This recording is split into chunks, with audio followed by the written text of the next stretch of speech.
senior government officials and members of the Fijian Civil Service, Your Excellencies, members of the Diplomatic Corps, development partners, civil society organizations, academic institutions, and representatives of the private sector, distinguished guests, honorable ministers, Bula Vinaka, and a very good morning to you all.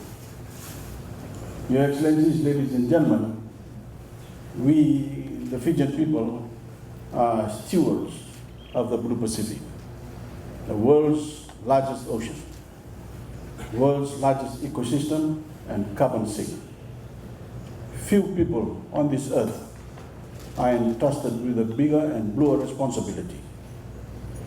For the sake of our people today and all those yet to be born, we must protect our ocean and the life it sustains, so that future Fijians know the same bounty and beauty that we have been blessed with.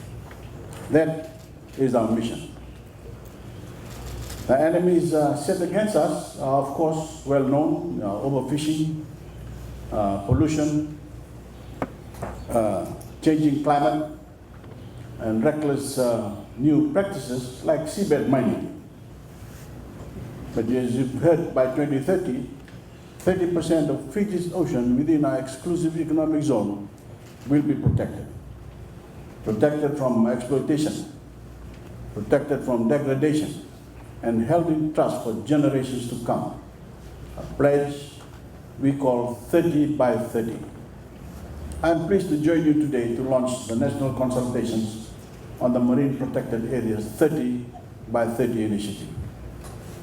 Globally, Sustainable Development Goal 14, life below water, is the least funded of the SDGs. That is not our approach in Fiji. Our ocean is our very life, and we are building a blue economy from the top down, setting big ocean commitments that guide our development through the decades ahead. That is why Fiji has put forward some of the most comprehensive ocean and climate commitments on the planet.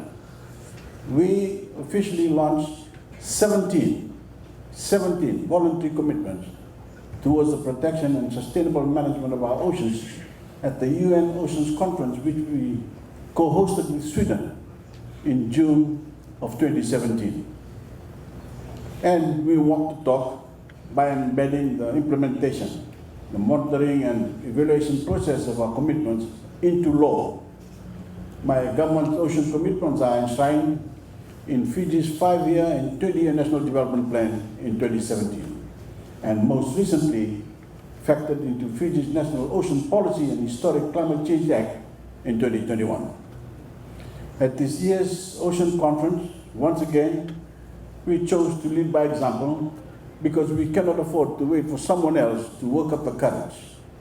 In Lisbon, I said that to meet our commitment to sustainably manage our ocean by 2030, with 30% as marine protected areas, Fiji will declare the Lau Seascape a marine protected area by 2024. The Lau Seascape will account for 8% of the 30% target. I also said that by 2030, we will ban virtually all single-use plastics and recycle all PET bottles. We will deepen ocean literacy through our national school curriculum, and we will slash carbon emissions of our domestic shipping sector by 40%. We plan to complete mapping our entire 1.3 million square kilometers EEZ by 2025, which will allow us real-time surveillance of all Fiji waters. By 2030, we aim to produce more than 160,000 metric tons of sustainably farmed and harvested ocean product, supporting over 53,000 new jobs on our way to supply half of all blue foods from sustainable fisheries by 2035. Finally, by 2050, Fiji will be a net zero society. Our fisher folk will have access to transport powered by sustainable propulsion, be it wind, electricity, hydrogen, or other hybrid solutions. The Pacific at large will be traversed by green shipping fleets, lowering the energy intensity of global trade. All fishing nets in Fijian waters will be biodegradable, and we intend to create 100,000 new blue economy jobs, more than a tenth of our current population. That plan, Your Excellencies, ladies and gentlemen, is ambitious. It has to be. There is no plan B. And this is not a pie-in-the-sky dream. It is a plan that we are already putting into action. We have already identified 15 potential sites in Fiji's offshore ocean space that account for 30% of our EEZ. Our conservation partners have provided technical assistance to the various ministries over the years on the momentous task of marine spatial planning for these 15 potential MPA sites. We have put together a program of consultations, starting with the province of Laos from 11th of October, with plans to return in November. Following this, more consultations will be held across Fiji in early 2023 to ensure that we are on target to progressively achieve Fiji's commitment towards the MPA 30 by 30.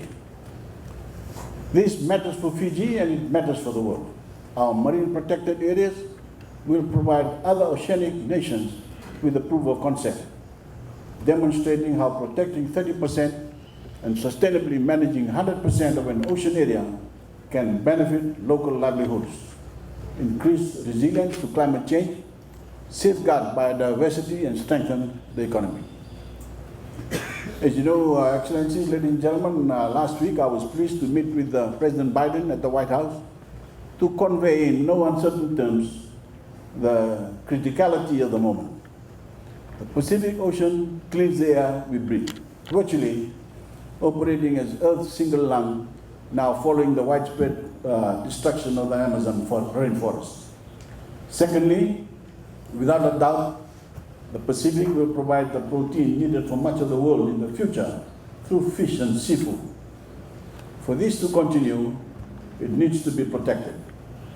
We need to engineer a highly sustainable, conservation-leaning and forward-looking blue and green economy, from green shipping to aquaculture, to carbon trading, and to expanding our marine protected areas. I was encouraged to hear that the United States' commitment to increasing its contribution to the Green Climate Fund, which will be beneficial to all small island states, including Fiji. The Pacific European Union Marine Partnership Program is also helping us address some of the most serious challenges faced in the Pacific, including the increasing depletion of fisheries resources and associated bycatch and habitat impacts, the threats to marine biodiversity, including negative impacts of climate change and disasters, and the need to mainstream a rights-based approach to promote greater recognition of gender issues within the sector. Ladies and gentlemen, Excellencies, I have said in the past, the only route to ocean success is through public-private partnerships.